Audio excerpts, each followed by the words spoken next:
ఏవండోయ్! ఒక నిమిషం ఆగండి. ఈరోజు నేను చెప్పబోయే విషయం మీకు కానీ, మీ ఫ్రెండ్స్ సర్కిల్‌లో ఎవరికన్నా యూజ్ అవుతది. ఎందుకంటే ఇండియా నుంచి కొత్తగా వచ్చే స్టూడెంట్స్‌కి ఇది చాలా యూజ్‌ఫుల్ ఇన్ఫర్మేషన్. చాలామందికి డౌట్ ఉంటది. ఏమని? పారిస్‌లో ఇండియన్ గ్రోసరీస్ ఏం దొరుకుతాయి? లేదా ఏం తినాలి అని. మార్నింగ్ బ్రేక్‌ఫాస్ట్ నుంచి నైట్ డిన్నర్ దాకా కావాల్సిన అన్ని సామాన్లు మనకు దొరుకుతాయండి పారిస్‌లో.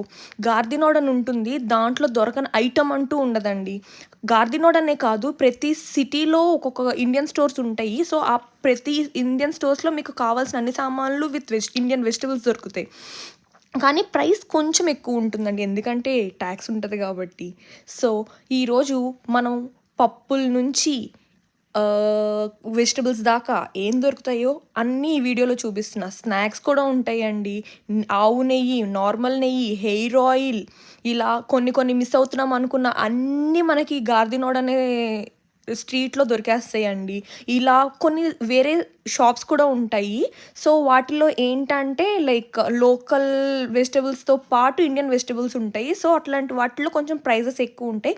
మీరు ఇండియన్ స్టోర్స్‌కి వెళ్తే కొంచెం ప్రైజెస్ కంపారిటివ్‌లీ తక్కువుంటాయి. సో, అది చూసుకోండి.